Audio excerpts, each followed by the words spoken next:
গত কয়েকদিন ধরে একটানা বৃষ্টি আর তার জেরে এবার মর্মান্তিক ঘটনা ঘটল দক্ষিণ 24 পরগনার মন্দির বাজারে, যেখানে মাটির দেওয়াল ধসে মৃত্যু হলো মা এবং দুই কিশোরী কন্যার।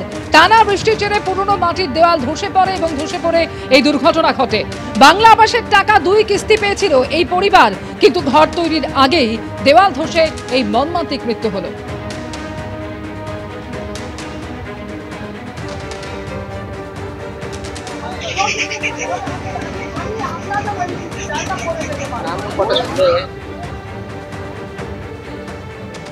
মন্দির বাজারে দেওয়াল ধসে মৃত্যু মা ও 2 কিশোরী কন্যার। পরিবারের 3 জনের মৃত্যু ঘিরে রাজনৈতিক চাপানোতর। বিজেপি সমর্থক বলে আবাসের টাকায় দেরি, অভিযোগ বিজেপির। মৃতদের পরিবার সিপিএম সমর্থক বলে আবাসের টাকা পেতে দেরি। ঘটনাস্থলে গিয়ে দাবি প্রদেশ কংগ্রেস সভাপতি শুভঙ্কর সরকারের।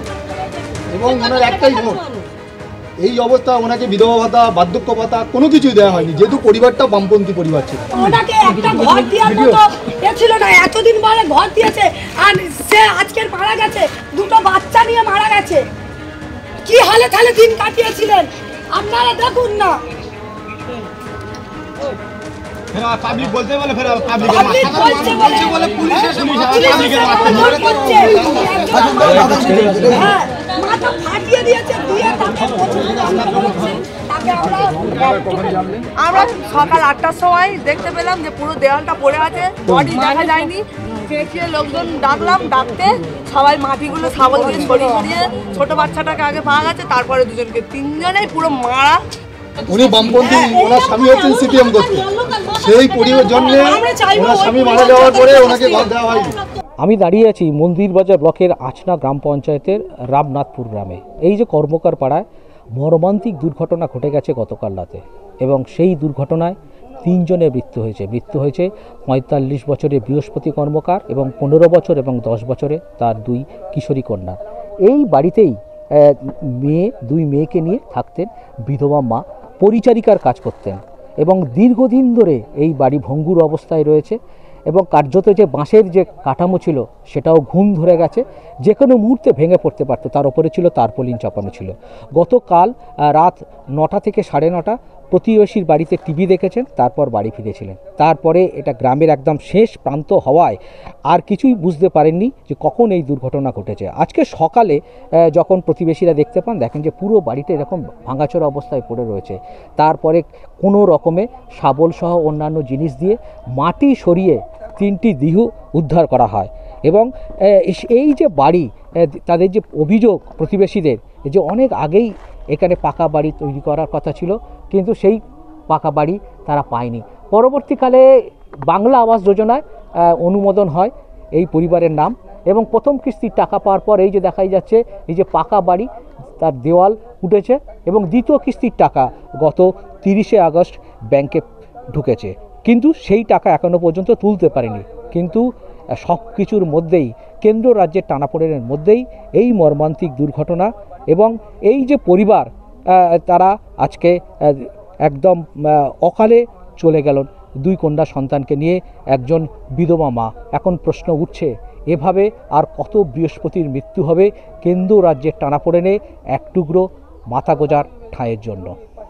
গৌতম মণ্ডল, এবিপি আনন্দ, দক্ষিণ 24 পরগনা।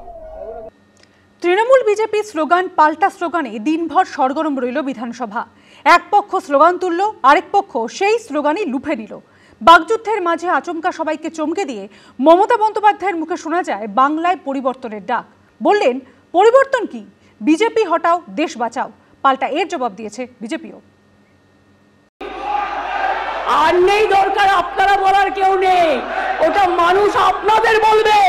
আর নেই দরকার কেন্দ্রে বিজেপি সরকার, আর নেই দরকার মোদীর সরকার, আর নেই দরকার গুন্ডাদের সরকার। স্লোগান পাল্টা স্লোগান, এ যেন স্লোগান নিয়ে কাড়াকাড়ি, তার মধ্যে এলো হুঁশিয়ারিও। ফরেনার্স ট্রিব্যুনাল অ্যাক্টে স্যার, এবার কিন্তু ওরা যখন বলবে, আমি বলে যাচ্ছি আমাদের বেঞ্চ কাউকে বলতে দেবে না, ওরা যখন বলবে আগে শান্ত হোক। বৃহস্পতিবার বিধানসভায় বারবার এক পক্ষ স্লোগান তুলল, আরেক পক্ষ সেই স্লোগানই লুফে নিল। একটা সময়ে তৃণমূল সরকারকে আক্রমণ করতে তালে তালে 1, 2, 3, 4 বলে স্লোগান দেন বিজেপি বিধায়কেরা। বিজেপির স্লোগানেই তাদের বিদ্ধ করেন মমতা বন্দ্যোপাধ্যায়। এই বাংলা ভাষা মনে রাখবেন, 1, 2, 3, 4 বিজেপি সবচেয়ে বড় চোর, আজকে চোরেদের সর্দার। 1, 2, 3, 4 আগামী দিন হবে গোল গোল খাবে গোল, মানুষের গোল। মুখ্যমন্ত্রীর বক্তব্যের মাঝে বারবার চোর স্লোগান তোলেন বিজেপি বিধায়কেরা। এরা প্রবঞ্চক, এরা মানুষকে মানুষের কথা বলতে দেয় না। কিন্তু বিজেপির স্লোগানকেই তাদের বিরুদ্ধে অস্ত্র করেন মুখ্যমন্ত্রী। Thank you so much. আপনারাই বলে দিলেন মোদি চোর গদি চোর, এটা আপনাদের মুখ দিয়ে শোভা পায় না, উনি আপনাদের নেতা। আমরা এখনো এ কথা বলতে সাহস পাইনি। আপনারা কখন কি বলছেন আর কখন কি করছেন সেটা নিজেরাই জানেন না। আসলে আপনারা রাজনৈতিকভাবে কোনো রাজনীতি শিক্ষা পাননি। তৃণমূল যেটা আদপেই রাজনৈতিক দল নয়, একটা প্রতিক্রিয়ার মধ্যে দিয়ে ক্ষমতা এসেছিল এবং রাজ্যের মুখ্যমন্ত্রী তিনিও প্যারাট্রুপার পলিটিশিয়ান নন, তিনি মাটির গন্ধটা চেনেন, রাজনীতিটা বোঝেন। তিনি চলে যাচ্ছেন, এইটা তিনি মানতে পারছেন না, তাকে যেতে হবে। তার সে অবস্থায় নেই তিনি আর, যে মানুষের সামনে চোখে চোখ রেখে বলবেন যেতে পারি কিন্তু কেন যাব, এই অবস্থা বলতে পারবেন না। আর তারই প্রতিফলন হচ্ছে আজকে বিধানসভায় যে ঘটনা ঘটছে, যে বিধানসভার স্পেশাল অধিবেশন যেটা হয়েছে আর আজকে যে আচরণ করেছে, এটা সবই তারই। বাকযুদ্ধের মাঝে আচমকায় সবাইকে চমকে দিয়ে মমতা বন্দ্যোপাধ্যায়ের মুখে শোনা যায় বাংলায় পরিবর্তনের ডাক। পরিবর্তন চাই বাংলায়, পরিবর্তন কি? বিজেপি হটাও, দেশ বাঁচাও, বিজেপি হটাও, দেশ বাঁচাও। কখনো আবার মুখ্যমন্ত্রীর মুখে শোনা যায় এই হুঁশিয়ারি, আর নেই দরকার, এখানে আমাদের লোকেরা ভরে যাবে, অন্য দলের লোকেরা ভরবে, কিন্তু বিজেপি নয়, বিজেপি নয়। আসলে এসআইআর যবে থেকে হওয়ার কথা বলা হয়েছে তবে থেকে এই তৃণমূল সরকার অত্যন্ত ভয় পেয়ে গেছে। পরিষ্কার বুঝতে পারছে যে বিহারে যদি 65 লাখ হয় তাহলে এখানে 2 থেকে 3 কোটি। আজকে যখন একটা একটা করে নাম বাদ যাবে তখন এরা কোথায় যাবে? কয়েক % ভোটের হেরফের আছে এবং সেটা পরিষ্কারভাবে যদি আজকে বাংলাদেশি এই রোহিঙ্গাদেরকে যদি সরিয়ে দেওয়া হয়, মুখ্যমন্ত্রী ভয় পাচ্ছেন তাহলে এ যাত্রায় এনারা আর এই বৈতরণী পালাতে পারবে না। বিজেপি তৃণমূলের বাকযুদ্ধে যেদিন বিধানসভায় তুলকালাম, একই দিনে সেই বিধানসভাতেই ঘটল আর এক ঘটনা।